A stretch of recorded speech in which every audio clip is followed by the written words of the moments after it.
오늘 말씀 사도행전 1장 1절과 2절 그리고 8절 이렇게 세 절 한번 같이 교독해 보도록 하겠습니다. 제가 한 절 여러분이 한 절 8절 같이 읽을게요.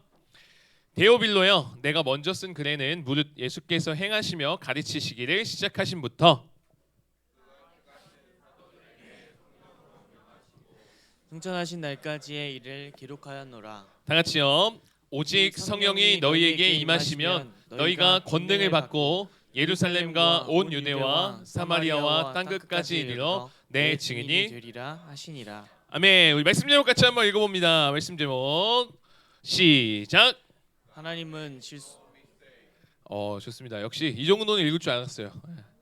God makes no mistake. 하나님은 실수하지 않으신다라는 제목으로 말씀 나누겠습니다. 자, 5월이 다가왔습니다. 여러분 보통 5월 하면 뭐가 떠오르죠? 가정의 달, 그죠? 우리 나이 좀 있으신 분들은 이게 떠올라요. 가정의 달. 나이가 좀 있으신 분들은 가정의 달, 그리고 어버이날. 좀 어린 사람들은 스승의 날. 좀 더 어린 사람들은 어린이날. 그 중에 우리 철이 좀 든 친구들은 중간고사가 끝났다. 요거에 이제 집중이 돼 있죠. 중간고사가 끝났어요, 그죠? 중간고사를 잘 봤든 못 봤든 또 시험지만 봤든 안 봤든 또 중간고사랑 상관 있든 없든 오늘 하루를 살아가는 것만으로도 여러분 대단한 거예요. 그래서 여러분 모두 수고했다고 서로를 위해서 좀 박수 한번 합시다. 수고 많았습니다.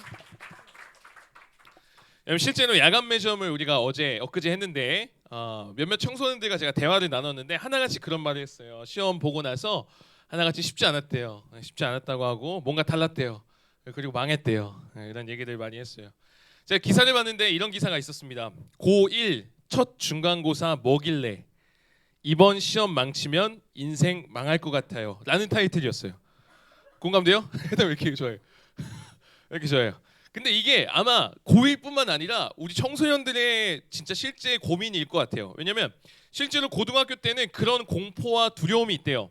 고1 처음 성적이 끝까지 간다는 그 공포. 고1 때 10등이면 고3 가서도 10등이라는 거죠. 고1 때 김천대 갈 성적이면 아무리 노력해도 고3 때 김천대 갈 성적밖에 안 된다는 그런 공포가 학생들에게 있다라고 하더라고요. 여러분도 그래요? 혹시? 그런 공포 있어요? 중1들은 아마 없을 거예요. 그죠? 그죠? 아주 신났죠? 그죠? 근데 여러분 시험이 아니더라도 친구와의 관계 또 다른 사람들의 어떤 갈등 그리고 뭐 시험, 자격증, 운동, 그림, 악기, 춤 등등 다양한 방면에서 내가 도전을 했는데 안 됐을 때 내가 뭔가를 시도했는데 내가 원하는 결과가 나오지 않았을 때 다시 해도 여전히 그럴 것만 같은 나는 이 정도일 것만 같은 그런 두려움이 우리 안에 있을 수 있다는 거죠. 해봐도 안 돼. 나는 했는데 이 정도야. 나는 친구 없어. 그냥 그런 거지. 이게 심해지면 자꾸 다른 친구들과 비교하기 시작합니다. 그리고 열등감에 빠지게 되는 거죠. 그러다가 어디까지 가냐면 하나님 나를 왜 이렇게 만드셨을까? 여기까지 가요. 실망하면서 나는 실패하고 잘못 만들어진 존재다라고 여기기까지 되는 거죠. 그런 우리에게 오늘 말씀에서는 이렇게 얘기하는 겁니다. 뭐라고 얘기한다고요? God makes no 하나님은 실수하지 않으신다라는 거예요. 그런 생각 갖고 그런 두려움과 그런 염려 가운데 있는 여러분에게 하나님은 실수하지 않으셨다 얘기하고 있는 거예요. 하나님은 여러분을 실패자로 만들지 않으셨어요. 왜 그런 짤이 옛날에 되게 많았는데 하나님이 뭔가 우리를 만들다가 삐끗해서 잘생김을 넣어야 되는데 못생김을 막 넣었다거나 똑똑함을 넣어야 되는데 이제 멍청함을 막 넣은 게 아니라 그런 하나님의 실수가 없다라는 거예요. 하나님은 실수하지 않으십니다. 믿으세요? 하나님 실수하지 않으세요. 자신이 없죠. 뭔가 실수한 것 실수한 것 같아. 아침에 일어나서 거울 볼 때마다 하나님 왜 이렇게 만들다 맛있지? 막 이런 생각 들어요? 승미 이렇게 승미 아주 오늘 2등 해갖고 텐션이 좋아요 지금. 좋습니다. 여러분 믿고 싶은데 맞아요. 그렇게 믿고 싶어요. 하나님 실수하지 않으신다 믿고 싶은데 내 삶을 보면 내 환경을 보면 잘 안 믿길 때가 많다는 거예요. 하나님은 실수하지 않으시고 하나님 사랑이시고 하나님이 우리를 인도하신다고 하는데 근데 왜 나는 이 모양일까? 나는 왜 이 정도일까? 내 모습이 왜 이대로 그냥 이 정도로 멈추는 것 같을까? 라는 생각이 들 때가 있다는 거죠. 그 이유를 오늘 말씀에서 찾아볼 수 있습니다. 우리가 오늘부터 2달 동안 우리 6월까지 큐티하고 매주 나눌 말씀이 사도행전입니다. 사도행전 들어봤어요? 사도행전은 사도 뭔지 알아요? 사도는 제자입니다. 제자. 예수님의 제자인 사도들의 행전은 뭐죠? 행실행, 전기전. 행실하고 행한 기록인 거예요. 정리하면 뭐예요? 예수님의 제자인 사도들이 행했던 움직였던 모습의 기록. 요게 뭐라고요? 사도행전이다. 기억하시면 돼요. 한마디로 예수님의 제자라면 또한 우리가 예수님의 제자이고 우리가 예수님의 사도들이라면 멈추지 말고 안주하지 말고 포기하지 말고 계속해서 움직이고 행동하고 나아가야 된다는 거. 그걸 얘기해 주는 게 사도행전입니다. 여러분 제자들이 행동하고 움직였다는 게 무슨 뜻일까요? 그냥 가만히 있다가 뭐 이렇게 팔딱팔딱하는 이게 그냥 움직였다 이거예요? 그런 거 말하는 게 아닙니다. 제자들이요 실패했어요.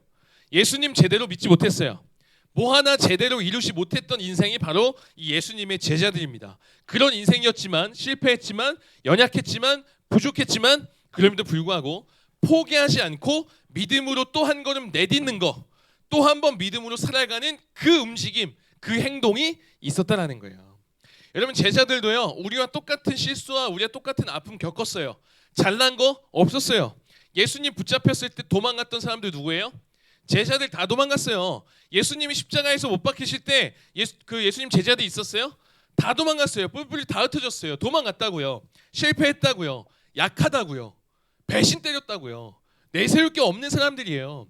그러면 이 제자들도 우리처럼 해봐도 안 돼. 난 이 정도야. 난 친구 없어. 난 그냥 이런 삶을 살아갈 수밖에 없어. 그러면서 자꾸 비교하고 하나님 이게 뭡니까?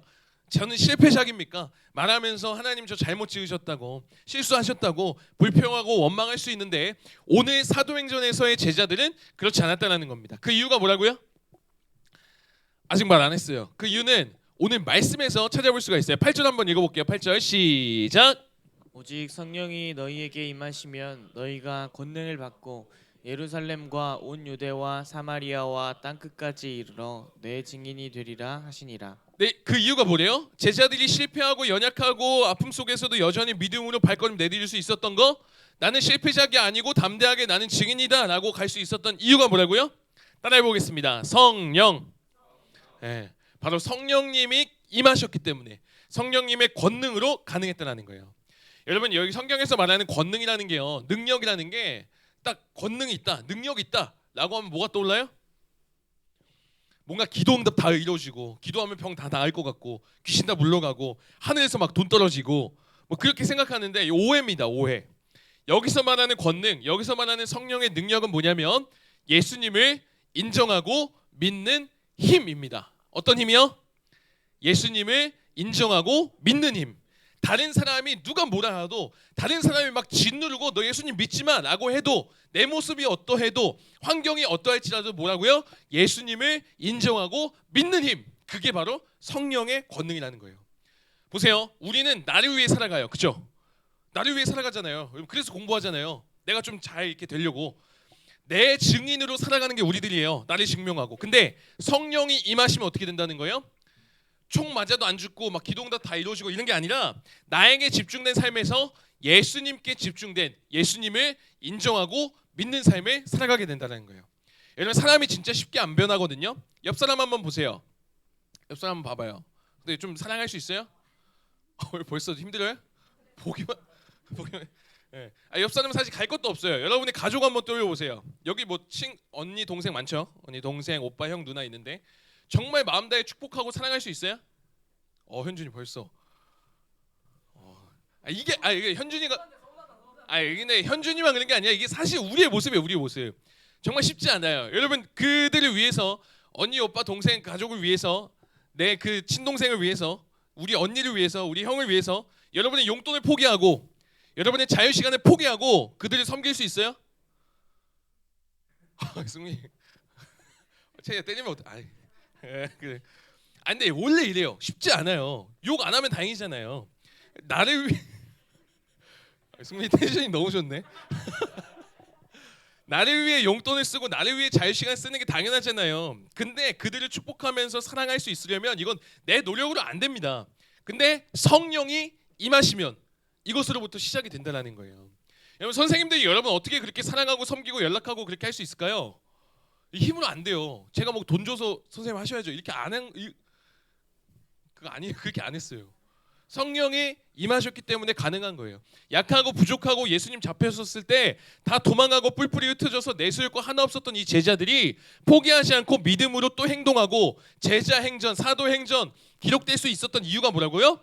그들의 힘이 아니라, 그들의 능력이 아니라, 그들의 잘남이 아니라 성령이 임하시면 이것으로부터 가능했다는 거예요. 여러분 대구에 가면 동신교회라고 있어요. 혹시 알아요? 누구 알아요? 서아가 거기 출신이죠. 거기 다녔죠, 그지? 예. 하여튼 동신교회라는 곳이 있어요. 거기 청년이 경험했던 이야기인데 교회에서 노방전도를 갔대요. 노방전도 뭔지 알아요? 길거리에서 예수님 믿으세요 하면서 전도지 나눠주고 막 찬양하고 복음 전하고 그렇게 하는 거예요. 근데 이 청년들이 그룹을 만들어서 전도를 이렇게 나갔는데 한 청년이 어떤 아주머니한테 예수님 믿으세요 하고 전도지 딱 줬는데 그 아주머니가 이게 뭐냐고 기분 나쁘다면서 뺨을 때렸대요. 아니 진짜 동신교회 물어봐요 진짜. 여러분 상식적으로 여러분 뺨 맞으면 어때요? 이 친구가 뺨 맞고 남자였는데 눈물이 이렇게 났대요. 아파서가 아니라 너무 억울하고 너무 서럽고 왜 내가 이런 취급 받아야 되지? 내가 뭘 그렇게 잘못했지? 온갖 생각이 다 들어서 이 친구가 교회 떠났어요. 교회 떠나고 그러다가 교회 다시 나왔을까요? 다시 나왔어요. 근데 다시 나왔고 노방전도 다시 갔을까요? 다시 갔어요. 이분이 멘탈이 강해서 그럴 걸까요? 기본적으로 인자 강해요? 그냥 강해서 그래요? 용기 있거나 강해서 그런 게 아니에요. 이유가 뭐라고요? 성령이 임하시면 권능을 받아서 예수님을 인정하고 끝까지 믿음으로 갈 수 있는 그 힘. 그래서 그가 교회에 다시 나왔고 그래서 그가 다시 전도지를 나눌 수 있는 노방전도 그 자리에 갈 수 있었다는 거예요. 저와 여러분도 마찬가지예요. 여러분의 삶에 어떤 실패, 어떤 공포, 어떤 두려움 있을 수 있어요. 나 계속 이 모양으로 살아가는 거 아니야? 나 이 정도로 끝나는 거 아니야? 하나님 실수하셔서 내가 아무리 노력해도 내 한계는 이 정도 아니야? 내가 그렇지 뭐. 맞아요. 그럴 수 있어요. 근데 성령이 임하시면 여러분 제자들이 멈추지 않고 포기하지 않고 행동하면서 사도행전을 써내려 갔듯이 저와 여러분 또한 포기하지 않을 수 있고 저와 여러분 또한 행동하며 믿음의 발걸음 걸어 나갈 수 있으며 여러분만의 사도행전을 써내려 갈 수 있다는 거예요. 그래서 여러분 하나님은 실수하지 않으셨어요. 다만 우리에게 성령의 권능이 임하면 되는 거예요. 성령의 능력으로 믿음의 발걸음을 이어가는 저와 여러분 되기를 주님의 이름으로 축복합니다. 여러분 성령이 임하신다는 게 좀 생소할 수 있어요. 그 능력으로 살아가는 게 좀 생소할 수 있는데 이 말씀 한번 읽어볼게요. 고린도전서 6장 19절에 이렇게 얘기하고 있습니다. 있나요? 네, 한번 읽어볼게요. 시작. 너희 몸은 너희가 하나님께로부터 받은 바 너희 가운데 계신 성령의 전인 줄을 알지 못하느냐? 너희는 너희 자신의 것이 아니라. 아멘. 여기서 얘기하고 있어요. 우리가 뭐래요? 성령의 전이래요. 전하면 못 돌라요. 파전 아니에요. 먹는 전 말고 성전할 때 전. 그러니까 성령님이 우리 안에 계시다는 거예요. 그래서 우리가 성령의 전이라고 지금 성경은 얘기하고 있는 거예요. 성령이 임하신다는 게 다른 게 아니라 우리 안에 성령님이 계시다라는 거예요. 그걸 얘기하는 거죠. 실제로 목사님이 어린이 사역할 때 진짜 순수한 마음으로 제가 가르쳤던 어린이가 이런 얘기를 한 적이 있어요. 자기는 뜨거운 물 안 마신대요. 왜 그런지 물어봤더니 이렇게 대답해요. 제가 뜨거운 물 마시면 제 안에 성령님이 뜨거워해서 안 돼요 라고 얘기해요. 너무 귀엽지 않아요? 모르겠어요. 지금은 떠나서 여러분 저와 여러분 안에 성령님이 계시다는 거 그것을 기억하며 성령님 중심으로 살아가는 거 그게 성령이 임하시면 그렇게 살아가는 하나의 출발점이라는 거예요. 좀 더 얘기해보면 여러분 우리는 인생을 어떤 구심점 그것을 위해 살아가려는 경향이 있습니다. 나를 위해 살아가거나 돈을 위해 살아가거나 인기를 위해 살아가거나 안정을 위해 살아가거나 행복을 위해 살아가거나 외모를 위해 살아가거나 뭔가를 구심점 삼아서 살아가요. 그렇게 살아갔을 때 괜찮으면 되는데 문제는 자꾸 흔들리고 내 정체성이 분명하지 않다는 거예요. 무슨 말이냐면 그림 한번 볼까요? 자, 이런 그림이에요. 한번 보세요. 이게 뭐냐면 여러분의 정체성이 이렇게 시작되는 거예요. 연애를 볼게요. 연애로 제가 누군가 연애하고 있어. 그럼 전 누구죠? 그 여자의 뭐예요? 제가 남자친구가 되겠죠.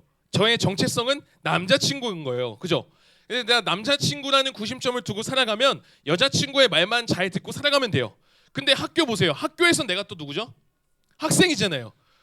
그러면 선생님 말을 들어야 돼요, 그죠? 그럼 집에서는 내가 또 누구죠? 자녀죠, 아들이죠. 그럼 또 엄마 아빠 얘기를 들어야 돼요. 그럼 여기서 종교로 가봅시다. 종교. 교회에선 누구죠? 여러분이 교회에선 누구예요? 성도이고 청소년 교회잖아요. 그러면 누구 말 들어야 돼요? 목사님 말이나 성경의 말 들어야 되잖아요. 그러면 문제가 안 되는데 문제가 어디서 생기냐면 내가 여자친구랑 선생님이랑 엄마랑 목사님이랑 나에게 막 얘기는 하는데 서로 하는 얘기가 다 달라. 그럼 어떻게 해요? 어떻게 살아가야 돼요? 여기서부터 이제 정체성의 혼란이 온다는 거예요. 내가 어떤 존재지? 내가 뭘 위해 살아가야 되지? 정신 없어진다는 거죠. 여러분 실제로 우리 큐티 카톡방이 있거든요. 있어요. 그런 게 존재해요. 거기서 한 학생이 큐티 하면서 이런 카톡을 올렸어요. 제가 캡처해 왔는데 학교에서 과학, 빅뱅 우주론이나 생명 파트를 배울 때 진화에 대한 초점이 맞춰져 있어서 창조에 대한 믿음이 흔들릴 수 있는 것 같습니다. 라고 올린 거예요. 그러나 흔들리지 않고 한 주를 살아가기 위해서는 큐티하는 게 중요하다고 계속 느낍니다. 그리고 나서 이제 또 제가 물어봤더니 이렇게 얘기했어요. 학교에서 계속 반복되어서 그런 얘기를 듣다 보니까 쉽지 않습니다. 끊임없이 정신 차리고 있어야 안 흔들립니다. 왜 흔들리는 거예요? 이게 우리의 현실이에요. 학교에서 말하는 거랑 교회에서 말하는 거랑 집에서 말하는 거랑 다 다른 거예요. 어떻게 살아가야 될지 모르겠는 거죠. 그리고 우리도 그래요. 예수님이 원하는 삶이랑 내가 원하는 삶이랑 또 달라요. 그러면 나는 누구의 말을 따라 살아가야 되는 거죠? 정체성에 이제 혼란이 오게 된다는 거예요. 그래서 소설가 데이비드 포스터 월리스가 이런 말을 했어요. 이 사람 알아요? 힙한 사람인데 이런 얘기를 했어요. 돈과 재물을 숭배하면, 돈과 재물을 추구하고 숭배하면 아무리 가져도 만족 못한대요. 몸과 미모와 인기를 숭배하면 자신이 늘 못생겨 보인대요. 힘과 권력을 숭배하면 결국 자신이 나약하게 느껴지고 두려워진대요. 그렇잖아요. 내가 외모만 계속 추구하면 자꾸만 나보다 잘생긴 사람이 더 보이는 거예요. 그래서 우리는 자꾸만 바뀌고 유한하고 한계 있는 것들로 구심점 삼아서 살아가면 우리는 흔들릴 수밖에 없어요. 우리 정체성은 깨질 수밖에 없어요. 그래서 한계 느끼고 안 된다 여기고 이 정도라고 여기면서 그 공포 속에서 살아갈 수밖에 없다는 거예요. 그래서 다르게 살아갈 수 있는 방법 뭐라고요?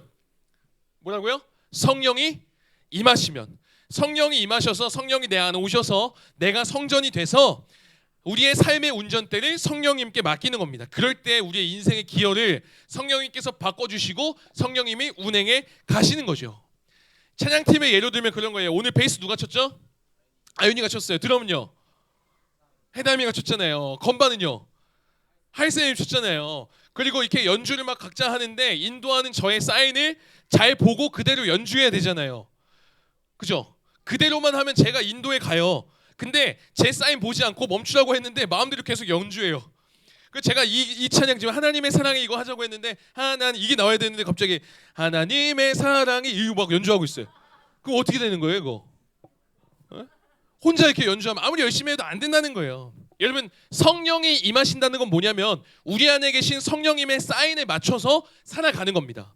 내 사인과 내가 원하는 삶이 아니라 성령님이 원하시는 그 길로 걸어가 보는 거예요. 그러면 이렇게 된다는 거예요. 우리 삶이 정체성의 혼란 오지 않아요. 왜요?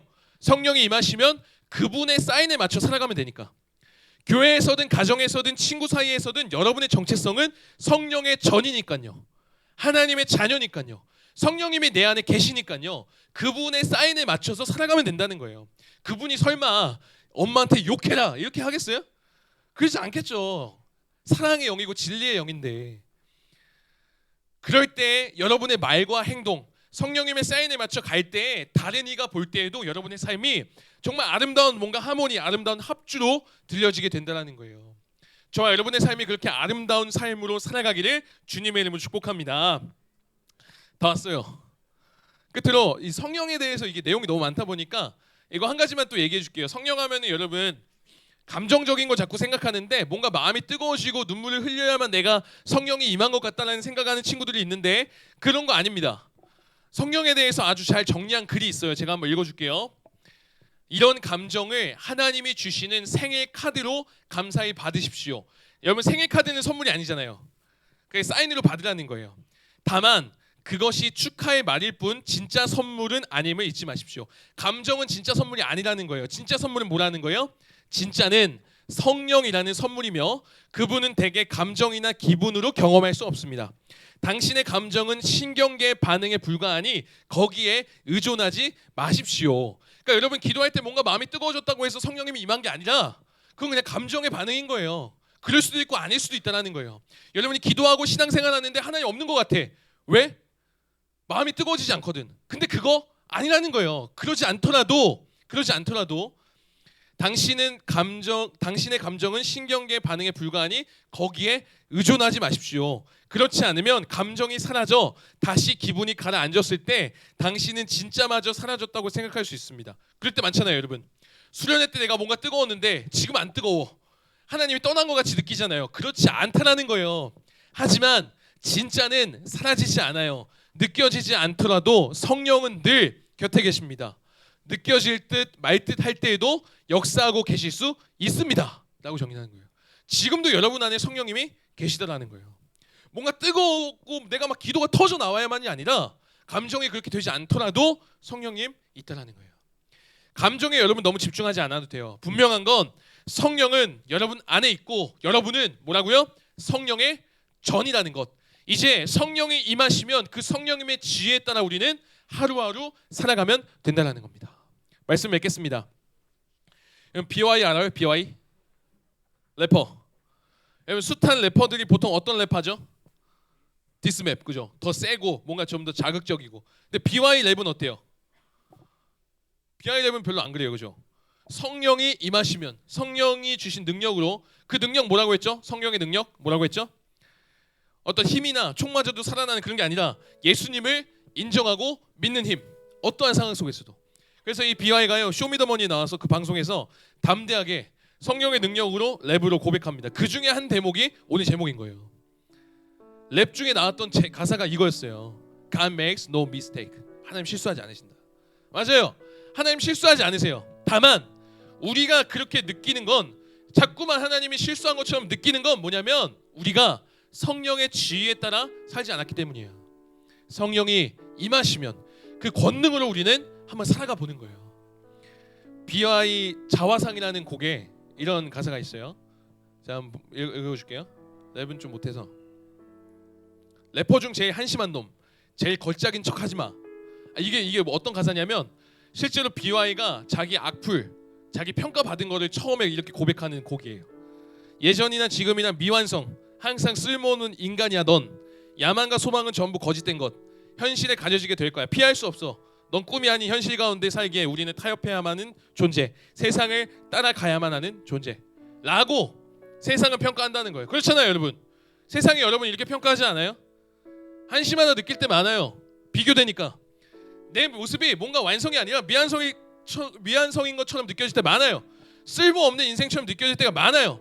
여러분 실제로 이 BY가 당시에 했던 쇼미더머니에서 당했던 평가, 악플 그거 담은 그 가사입니다.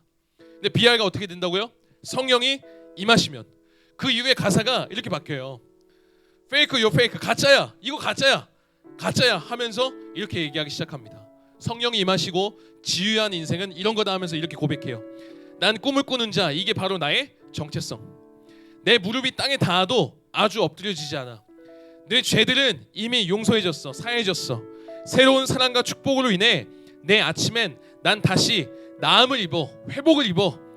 난 네가 말하는 것과 달라. 내 가치를 알아. 특별하고 고귀함을 가진 단 하나뿐인 자녀임을 말이야. God makes no mistake. 이걸 공중파 방송에서 한 거예요. 사랑하는 여러분, 세상은 여러분이 향해서 말할 수 있어요. 너 한심하다고. 네 그래갖고 대학이나 가겠냐고. 네 그렇게 착한 척하지 말라고. 네 여전히 쓸모없다고. 네 세상 따라가야 된다고. 이 정도는 가야 되지 않냐고. 넌 이 정도라고 세상은 얘기한다고요. 그럴 때 우리가 구할 건 뭐라고요? 성령이 임하시면 성령님께 기도하는 겁니다. 그럴 때 부족하고 연약하지만 하나님의 실수와 같은 한심한 내 모습일지라도 담대하게 다시금 외치며 믿음으로 살아갈 수 있다는 거예요. God makes no mistake. 하나님은 실수하지 않으신다. 우리는 성령의 전으로서 성령님이 지휘하시는 인생. 그래서 여러분의 말과 행동에 예수님이 보여지고 예수님의 그 사랑이 흘러가는 아름다운 멜로디가 들려지는 삶으로 쓰임받는 우리 모두가 되기를 주님의 이름으로 축복합니다. 같이 공동기도문 읽으며 기도하겠습니다. 기도합니다. 시작. 하나님, 부족하고 연약한 내 모습에 만족스럽지 않습니다. 그래서 두렵습니다. 이 정도가 내 모습의 전부인 것 같고 더 이상 바뀌지 않을 것 같습니다. 세상에서도 미안성에 한참 부족한 사람으로 느껴집니다. 그러나 성령이 임하시면 내 안에 성령님이 계심을 믿고 성령님이 지휘하시는 삶으로 살아가 세상의 평가에 주눅들지 않고 담대하게 믿음으로 행동하는 하나님의 자녀, 예수님의 제자 되게 해주세요. 예수님의 이름으로 기도드립니다. 아멘.